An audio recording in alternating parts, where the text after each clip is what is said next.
Imagine for a moment that you are submerged in water. It is deep, cold, and dark.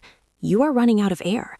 Your lungs burn with the accumulation of carbon dioxide, and every instinct in your primal brain screams one command: struggle, thrash, fight, claw your way to the surface. It is the most natural impulse of the living organism to exert maximum effort in the face of maximum danger. But here is the cruel joke of hydrodynamics. The harder you thrash, the faster you sink. Your panic displaces the water that would otherwise support you. Your muscles consume the remaining oxygen twice as fast. The very effort you expend to save your life is the precise mechanical cause of your drowning. This sensation, the tightening of the chest, the frantic clawing at a goal that seems to move further away the faster you run toward it, is not limited to the ocean. It is the defining pathology of your existence. You are currently drowning in your own life. You are working longer hours, obsessing over details, optimizing your routine, forcing outcomes, and gripping the steering wheel of your destiny until your knuckles turn white. And yet, you are stagnant, or worse, you are regressing. There is a psychological mechanism at play here, a dark paradox buried deep within the architecture of the human nervous system. It is a glitch in your survival software. We are going to open the vault on a concept that defies cultural logic. We are going to dismantle the cult of effort. You have been told that if you want something enough and if you bleed for it, it will be yours. This is a lie. In the realm of high-performance psychology, desire is not fuel. Desire is friction. And you are about to learn why your obsession with success is the architect of your failure. Let us begin with a phantom. In the early 20th century, a Russian psychologist named Bluma Zygarnik walked into a busy Viennese cafe. She observed something peculiar about the waiters. They could remember incredibly complex orders, tables of 12, distinct drinks, modifications, allergies, without writing a single thing down. Their recall was perfect. But the moment the bill was paid and the table left, the memory evaporated. If you asked a waiter 5 minutes later what the man in the gray coat ordered, they couldn't tell you. This is the Zygarnik effect. The mind retains tension only as long as a task is incomplete. It holds on to the open loop. But there is a shadow side to this effect that most textbooks ignore. When you obsess over a goal, a status, a relationship, a financial milestone, you create a permanent, screaming open loop in your subconscious. You create a state of chronic psychological incompleteness. Your brain interprets this wanting, not as ambition, but as a threat. It flags your lack of success as an emergency. Consider the sensation of insomnia. It's 3 a.m. The room is silent. You have a critical meeting in 4 hours. You need to sleep. You must sleep. You close your eyes and you command your brain to shut down. You try to relax. You monitor your breathing. You check the clock. 3:05. You try harder. You adjust the pillow. You scream internally at your own consciousness to fade to black. And what happens? You become more awake. Your heart rate elevates. The cortisol spikes. The very act of trying to sleep alerts the amygdala that there is a problem to be solved, and you cannot solve a problem while unconscious. Therefore, the effort to sleep guarantees wakefulness. This is the law of reversed effort. It was formulated by Aldous Huxley, but its roots are ancient and biological. The law states simply, the harder we try with the conscious will to do something, the less we shall succeed. This sounds like philosophy, but it is pure neuroscience. To understand why you are failing, we must look at the way your brain processes high-stakes performance. When you are learning a skill, say playing the piano, you use the prefrontal cortex. This is the conscious, slow, analytical part of the brain. You think about finger placement, you think about the rhythm. It is effortful and clumsy. But once you master the skill, the activity migrates. It moves to the basal ganglia and the cerebellum. These are the ancient reptilian parts of the brain responsible for automaticity, flow, and reflex. When a master pianist plays, they are not trying, they are witnessing their hands move. But what happens when they get nervous? What happens when they walk onto a stage in front of 5,000 people and tell themselves, I must not make a mistake? The signal migrates back. The conscious mind, terrified of failure, hijacks the controls from the expert basal ganglia. This is what we call choking. The amateur brain tries to drive the professional body. The result is a catastrophic breakdown of motor function. You are doing this with your life. You are choking. By placing such a heavy, desperate emotional weight on your success, you are forcing your life to be run by the anxious, stuttering prefrontal cortex instead of the fluid, intuitive mastery of your subconscious. You are overthinking your own existence. Let's go deeper into the dark analysis of this self-sabotage. There is a concept in aviation known as target fixation. It is a phenomenon observed in pilots during World War II. A pilot would dive toward an enemy target on the ground, strafing it with machine gun fire. The pilot becomes so focused, so obsessed with hitting the target that they lose awareness of their altitude. They become mesmerized by the thing they are trying to destroy, and in their obsession to hit the mark, they fly their aircraft directly into it. They merge with the target in a ball of fire. In psychology, this is known as cognitive tunneling. When your desire for a specific outcome becomes pathological, your peripheral vision, both literal and metaphorical, collapses. You stop seeing opportunities. You stop seeing alternative paths. You stop seeing the warning signs of burnout. You simply stare at the goal until you crash into the ground.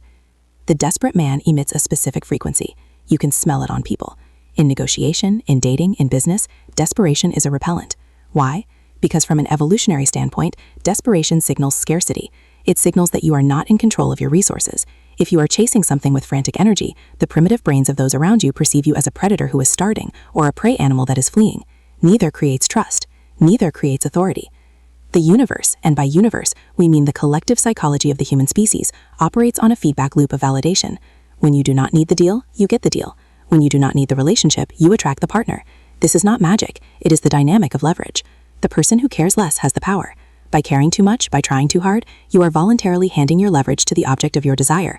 You are placing the gold medal on a pedestal so high that you have to crawl to reach it, and no one respects a crawler. We must confront the linguistic trap you have built for yourself, the word want. To want implies two things. First, it implies a desire for the future. Second, and more dangerously, it implies a lack in the present. To say, I want success, is to say, I do not have success. Your subconscious mind is a literalist. It does not understand nuance. It takes your statements as facts. By constantly affirming your desire, you are constantly affirming your deficiency. You are programming your self-image to be that of a person who is without. This creates a psychological homeostatic set point. If you identify as someone who is striving, then you can never actually arrive, because arriving would destroy your identity as a striver. You become addicted to the chase because the catch would end the game. You are the dog chasing the car. You wouldn't know what to do if you actually caught it. So subconsciously, you sabotage the catch to keep the chase going. Let us look at the archer. In the ancient text of Chuangzi, there is a story that illustrates the disintegration of skill under the weight of desire. When an archer shoots for nothing, he has all his skill. When he shoots for a brass buckle, he gets nervous. When he shoots for a prize of gold, he goes blind. He sees two targets, he goes out of his mind. His skill has not changed, but the prize divides him. He cares. He thinks more of winning than of shooting, and the need to win drains him of his power. This is the state of the modern individual. You are shooting for gold every single day.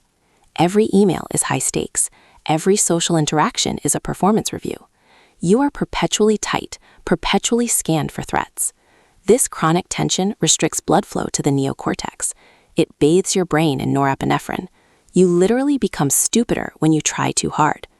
Your creative problem-solving abilities shut down because creativity requires a relaxed associative state, a state of play. Panic and play cannot coexist. There is a terrifying clinical reality to this. We see it in the phenomenon of hysterical strength versus hysterical paralysis. Under stress, the body can perform miracles, lifting cars to save children. But under the stress of psychological expectation, the pressure to succeed socially or financially, the body often chooses paralysis. Procrastination is not laziness. Procrastination is the freeze response. It is your nervous system pumping the brakes because the pressure you have placed on the task is perceived as a threat to your ego. If you try your hardest and fail, that is a death sentence for your self-worth. So the subconscious protects you by making sure you never really try. It chooses the slow failure of an action over the sharp risk of judgment. So how do we escape the trap? How do we utilize the law of reversed effort without falling into nihilism? The answer lies in a concept that the West struggles to digest, the concept of Wu Wei, effortless action. This is not about being passive. It is about being fluid. Think of water. Water is the softest substance, yet it penetrates the hardest rock. It does not try to flow to the ocean, it simply follows gravity. It does not fight obstacles, it moves around them. When you punch water, you cannot hurt it. it yields, and in yielding, it swallows your fist. To stop destroying your own success, you must detach your sense of self from the outcome of your actions. This is the hardest psychological maneuver a human being can perform. You must act with total intensity, with total precision, and yet simultaneously not care if you win or lose. You must swing the bat because you love the mechanics of the swing, not because you need the home run. When you detach from the outcome, you remove the fear. When you remove the fear, the prefrontal cortex relaxes, the basal ganglia takes over. You enter the state of flow. In flow, there is no I. There is no trying. There is only doing. The surgeon cutting into the brain is not thinking, I hope I don't kill him. The surgeon is the scalpel. The writer is not thinking, I hope this goes viral. The writer is the sentence. You must treat your goals like a guest who has overstayed their welcome. You acknowledge them, and then you ignore them to get back to work. You must adopt the psychology of the dead man's float. If you try to float, you sink. If you surrender to the water, if you let your body go limp and mimic the dead, the water lifts you. The secret vault of high achievement is lined with people who stopped giving a damn. Not about the quality of their work, they care obsessively about that, but about the external validation of that work. They replaced ambition with curiosity. Ambition is heavy, it carries the weight of the future. Curiosity is light, it only exists in the present. You are destroying your success because you are strangling it. You are gripping the bird so tight that you are crushing its wings. You need to open your hand. You need to accept the possibility of failure with total indifference. This is the dark irony. The moment you truly accept that you might fail, you become invincible. Because a man who has nothing to lose cannot be threatened. A man who does not need the prize cannot be manipulated. Stop trying. Start being. Stop pulling. Start flowing. The door to the vault is not locked. You are just pushing against it when it opens inwards. Step back, let go of the handle, and watch it swing open on its own. Consider the biological cost of your ambition. Let us look at the cortisol production in the body of a perfectionist. It is a slow acid. It eats the lining of the stomach. It thins the hair. It grays the skin. But more importantly, it calcifies the mind. Neuroplasticity, the brain's ability to rewire itself, to learn, to adapt, requires a chemical environment of safety. When you are in the trying mode, you are in the threat mode. Your brain becomes rigid. It relies on old patterns because old patterns are safe. You cannot innovate when you are terrified of being wrong. This is why the best ideas come in the shower, why they come while driving, why they come the moment you give up on the problem and walk away. The incubation period in psychology is the phase where you stop working consciously. You hand the data over to the dark, silent processing power of the subconscious. You must trust the darkness inside you. You must trust that the machine works better without your trembling hands on the gears. There is a disturbing experiment involving rats. If you place a rat in a bucket of water where there is no hope of escape, it will swim for a few minutes and then give up and drown. But if you take that rat out just before it drowns, dry it off, let it rest, and put it back in, it will swim for 60 hours. Why? Because it has hope. But there is a twist. The hope creates a prolonged struggle. Sometimes the struggle itself is the torture. The trying extends the suffering. In the human context, we often find that success comes immediately after a period of total surrender. The alcoholic recovers only after hitting rock bottom.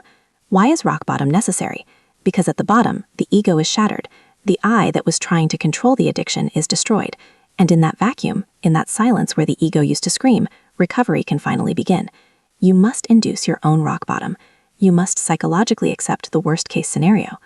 Look at the people you envy, the truly successful ones, the icons. Do they look like they are straining, or do they possess a terrifying calmness? A predator is calm. A king is calm. The frantic energy you are emitting is the scent of a victim. You are signaling to the world that you are not ready for what you are asking for. The backwards law is the gatekeeper of the psychology vault. It demands a sacrifice. The sacrifice is your desperation. You must walk into the fire of your own life and be willing to burn. You must look at the mountain of work ahead of you and feel nothing but a cold, clinical resolve. No excitement, no fear. Just the mechanical execution of the next step. Think of the sniper. The sniper does not try to hit the target. The sniper slows his heart rate. He merges with the breath. The shot breaks as a surprise. If the sniper anticipates the recoil, he misses.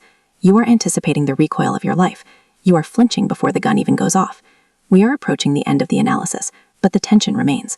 The loop is not fully closed, because this is not a lesson you can learn intellectually. It is a somatic shift. You have to feel the difference between forcing and allowing. Imagine you are holding a handful of sand. Squeeze your fist to keep it, and the sand trickles out through your fingers. Open your hand, keep it flat, and the sand sits there. This is the physics of reality. It is an inverse dynamic. The more you demand from the world, the more it withholds. The more you offer the world without expectation, the more it returns. You are the obstacle. Yourself, the construct you call I, the voice in your head narrating your struggle, is the problem. That voice is a liar. It tells you that if you stop worrying, everything will fall apart. The truth is, if you stop worrying, everything will fall into place. The structure of your life is being held up by tension, and that is why it is exhausting. If you let the tension go, the structure might collapse, yes, but what rises from the rubble will be built on a foundation of reality, not anxiety. The vault is closing. The lesson is simple, yet infinite. Stop trying to swim. The water wants to hold you. Stop trying to succeed. Success is a byproduct, not a target. The target is mastery. The target is the present moment. The target is the silence between your thoughts.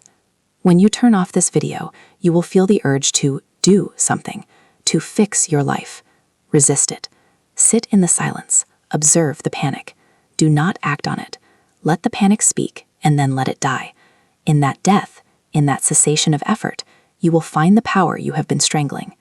You are destroying your own success because you think you have to build it. You don't. You have to uncover it. It is already there, buried under the heavy, sweating weight of your own effort. Get out of your own way. The arrow knows the path. Let it fly.